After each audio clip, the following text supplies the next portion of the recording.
June 10th, 2026. Inside the Oval Office, President Trump says something strange. AI companies, he says, should give back to the public. Give back? Like charity? Like taxes? Maybe a government stake? He didn't really say, but the words just hung there in the air. He told reporters he'd meet the top 12 or 15 executives soon. And then he said something wild. The public will become very rich. Now wait, when was the last time a president promised that a tech boom would make you rich? Doesn't that sound a little off? Here's why it landed. Just that same week, a Reuters poll dropped, and the number inside it was quietly terrifying. Half of Americans, 53%, said they fear AI could put them or someone in their home out of a job. And this fear wasn't just for factory workers. It spread evenly. Across age, across gender, across education. Office workers were scared too. A freelance writer in New Jersey lost her job. She blamed AI. People care less and less about the quality of work, she said. So picture the scene. AI valuations are exploding into the trillions, and regular people are wondering if they'll even have a paycheck. That gap between exploding wealth and shrinking security is the real reason Trump's strange words hit a nerve. But here's the bigger question. If AI makes massive wealth without human labor, who does that money actually belong to? Hold that thought. We need to go back in time first. For thousands of years, humans had to figure out one brutal question. How do you split up limited stuff among a lot of people? Land, bloodline, status, religion, citizenship. Every age had its own rule. But after the modern era, one rule rose above the rest. That rule was labor. Work. The idea that if you put in the hours, society owes you a share of what it has. And here's something weird I want you to sit with.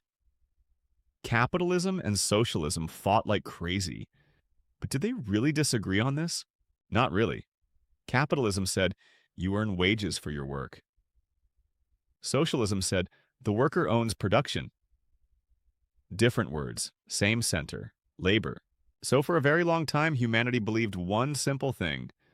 The person who works deserves a piece of the pie. Think of all of them. The medieval farmer, the factory worker, the 20th century office clerk, the delivery rider, the coder at a laptop. Different centuries, different tools, same deal. Work and you eat.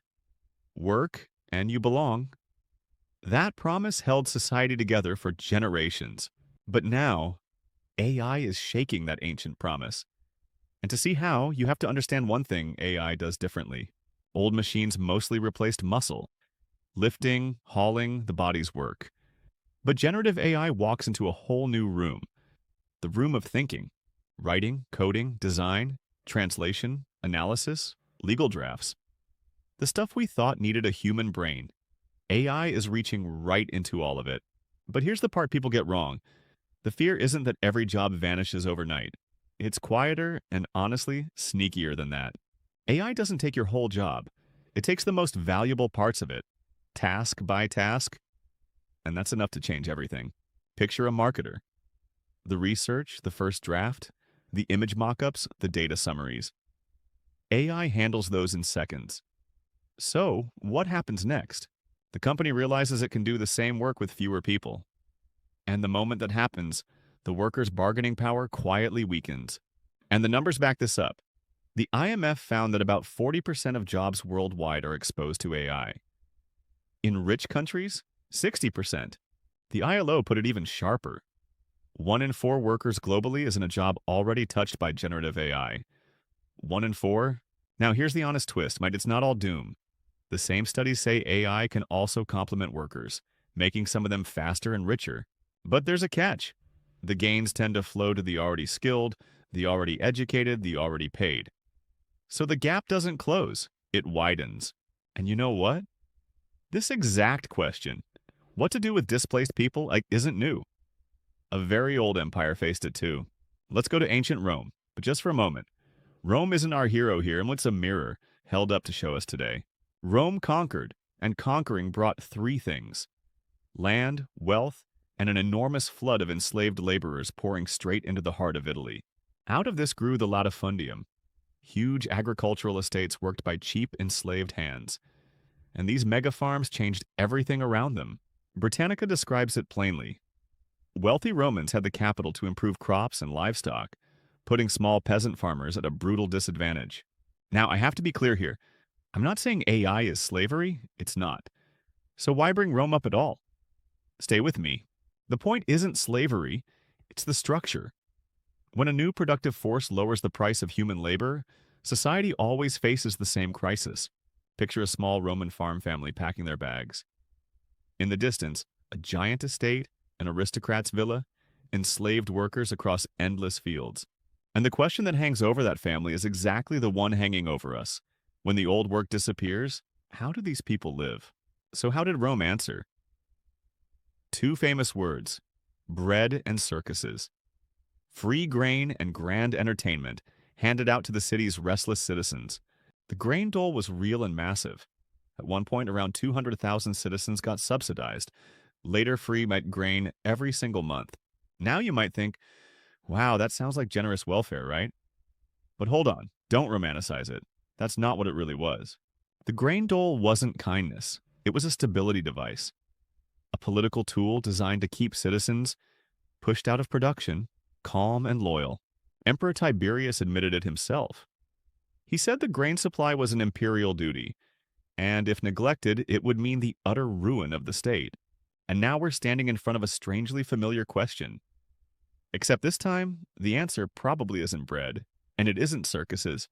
This time it might be a dividend instead of bread, an algorithm instead of a circus, a data center instead of a latifundium. But wait, before we hand out dividends, we need to ask a fair question. Is AI's wealth really fully the company's own? To answer that, look at what AI actually stands on. 4 pillars hold the whole thing up. Let me show you each one. Pillar 1, algorithms. Pillar 2, chips. These two? Mostly the company's doing, their investment, their engineers, their risk. Fair enough. But pillars 3 and 4, electricity and data, that's where the whole argument cracks wide open. And this is where it gets interesting. Start with electricity. AI doesn't run on magic. It runs on data centers that devour power grids, transmission lines, cooling, whole local systems. How much power?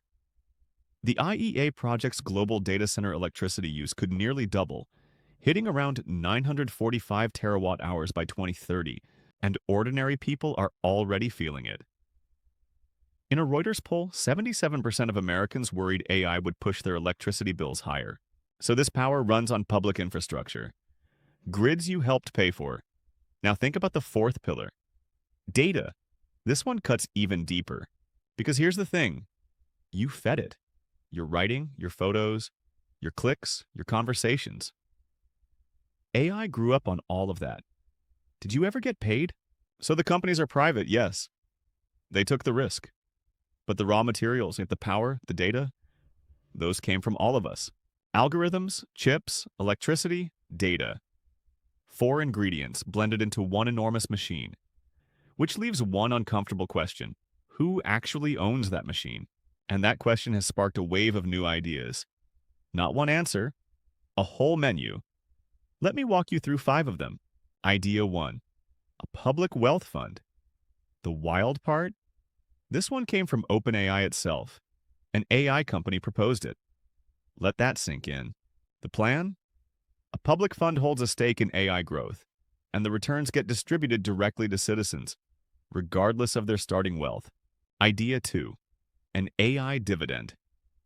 Take a slice of the productivity boom AI creates and pay it out to people, like a recurring check. And this isn't just a fantasy. There's a real-world model already running. Up in Alaska, they've been doing a version of this for decades. Alaska shares oil revenue with its residents. The 2025 dividend? $1,000 per person, just for living there. Oil money, paid to citizens.